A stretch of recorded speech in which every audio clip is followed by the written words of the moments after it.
tidak sewah yang gue kira ternyata.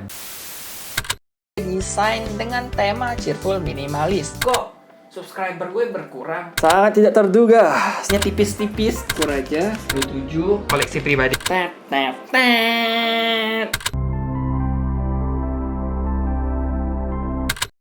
Halo Muglafas, bersama gue Rio. Nah, di video kali ini gue bakal ngebahas buku ini, Melangkah, yang ditulis oleh J.S. Kyron. Ini harusnya buku pertama dari series, gak tahu nih nanti sebutannya series apa. Series perjalanan kah? Nah, atau series apakah? Karena judul-judulnya ini ada melangkah, berlari, dan sebagainya mungkin nanti. Kita gak tahu. Tapi dikatakan di akhir buku kalau judul kedua itu bakal berlari.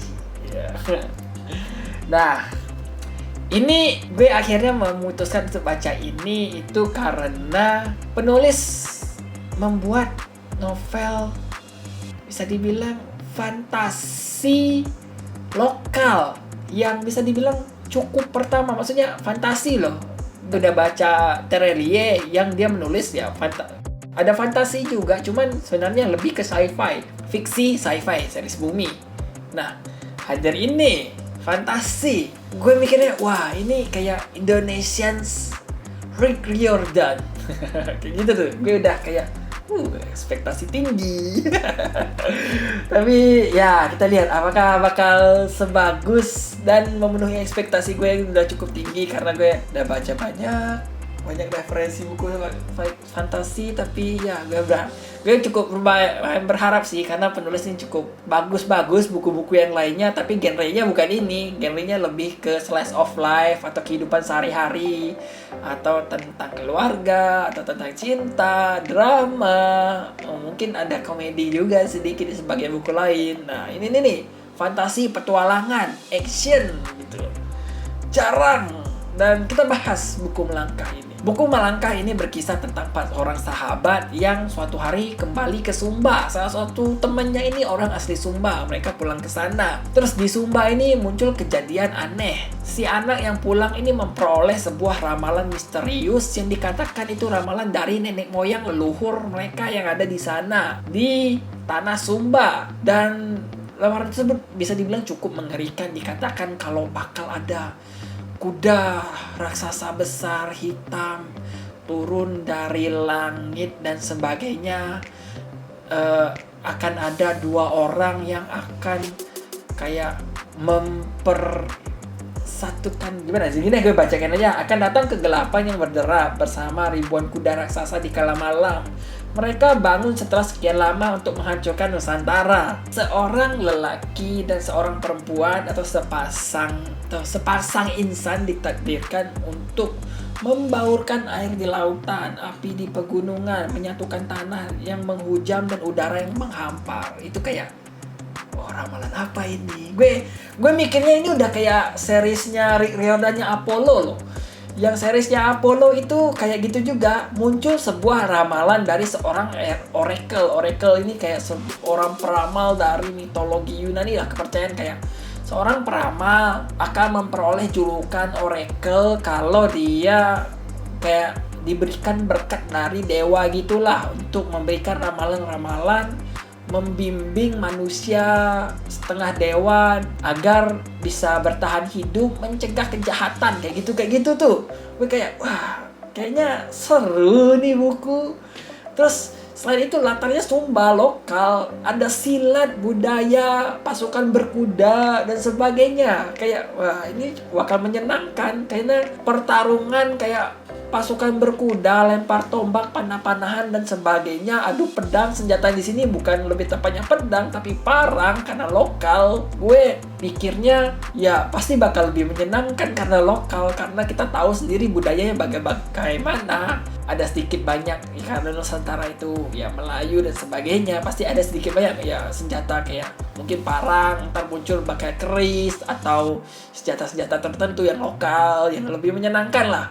Itu mirip-mirip juga kayak referensi gue ke Narnia yang ya pertempuran kayak gitu. Ada empat orang anak masuk ke Narnia, melindungi Narnia dari sosok jahat si penyihir putih. Nah, gue juga mikir kayak gitu, ini 4 orang sahabat kembali ke Sumba mendapat ramalan, dan kayak ya pasti ada kejadian heboh nih, muncul antagonis entah dari mana, entah dari semacam kejadian di luar nalar, karena ini kayak si karakter memperoleh semacam parang magis, parang ajaib yang bercahaya ketika bertemu dengan kejahatan. Nah, gue juga mereferensikan ini ke dunianya J.R.R. Tolkien yang The Love, the Ring dan sebagainya.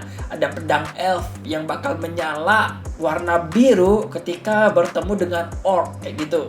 Nah, ini kayak wah, ini kalau dikombinasikan dari referensi berbagai sumber buku novel yang udah ada, ini bakal menyenangkan banget bukunya.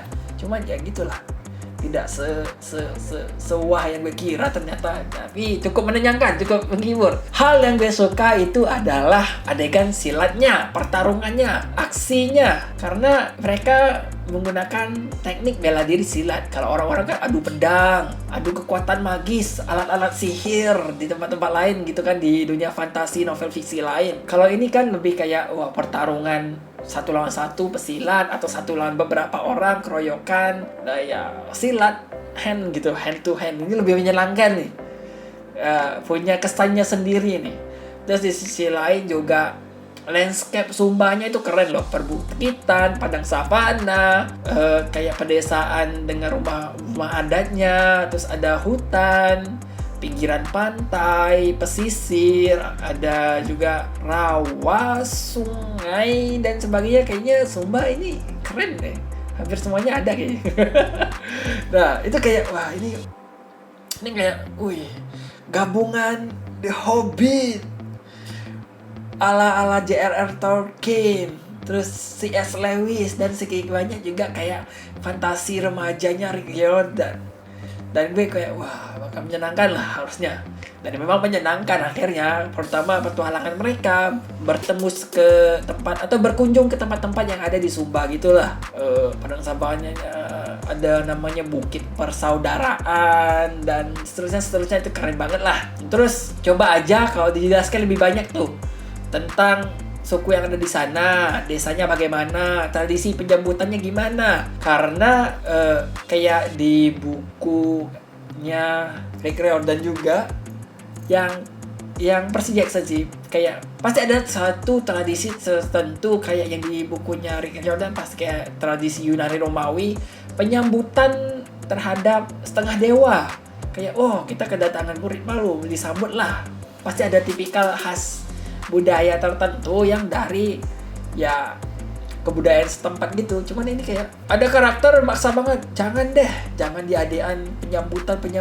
Gue pengen tahu itu yang penting, hal itu yang harusnya dimasukkan ke buku, yang menjadi nilai tambah loh, nilai yang membentuk buku ini jadi menyenangkan gitu. Tapi ya gitulah, mungkin agak buru-buru mungkin karena dikejar oleh penerbit juga, karena ini udah kerjasama dengan penerbit karena dapat sponsor dari penerbit gitu. Jadi penerbit sedikit banyak campur tangan gitulah.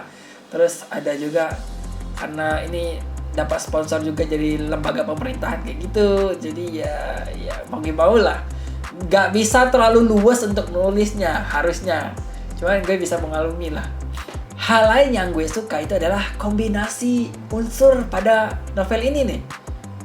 Action, petualangan, fantasi, remaja, ekonomi. Ini nih ekonomi.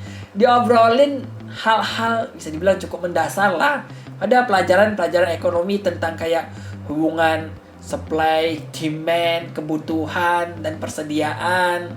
Dan kayak gitu seputar ekonomi. Terus ada ngobrolin juga tentang iklim dunia, alam dan sebagainya. Gue suka lah pokoknya cara penulis untuk memasukkan atau sebenarnya kurang lebih kayaknya ingin mengkritik tentang fenomena dan isu-isu yang ada lah. Cuman dalam rangka menulisnya agak kurang smooth, kurang mulus gitu, kayak maksa aja. Ya ada teori tentang supply dan demand, terus biar masuk ke cerita, ya tulis aja di dialog teorinya. Terus ada karakter yang ngomong tentang teori tersebut dan seorang karakter menjelaskan itu. Kayak ya bisa dimasukin ke footnote aja mungkin lebih menyenangkan. Tapi ya cukup lah, dia memasukkan isu-isu yang untuk dikritik dan jadi bahasan itu cukup bisa. Pesan moralnya juga cukup dapet. Nah, kita masuk ke bagian yang menurut gue kurang. Itu adalah karakter protagonisnya yang kurang berperan. Jadi kayak tindakan-tindakan yang dilakukan protagonis itu kayak gak ada gitu kesannya. Karena teman-temannya ini menonjol banget, adiknya menonjol, teman-teman sahabatnya yang dari perkuliahannya ikut dia pulang ke Sumba juga menonjol banget, bahkan lebih jago daripada dia.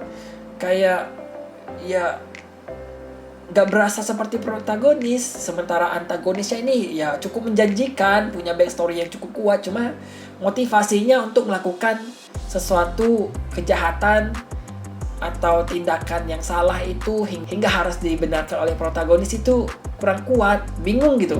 Dia punya dua, entah untuk balas dendam atau untuk menegakkan keadilan tapi dengan cara yang salah kayak gitu. Terus ada karakter lain yang nggak penting-penting banget, kayak polisi lah, kelompok geng anak kuliahan yang alay, tajir melintir, rempong apa ya itu yang datang tiba-tiba, hilang tiba-tiba. Terus ada unsur-unsur lain lah, kayak ada unsur bisa dibilang kayak komedi yang pengen dimasukin, cuman kayak nggak pada tempatnya, nggak cocok gitu loh situasinya, dan nggak pada waktunya gitu. Terus ada hal romance yang coba dihadirkan, mungkin nggak benar-benar romance tapi pengen kayak ya sedikit lah biar terasa menghibur, lucu. Cuman kayak ini sosok polisi menggoda-goda seorang peneliti bu profesor, kayak baru bertemu dalam situasi awkward dalam mobil jeep, terus tiba-tiba flirting, what?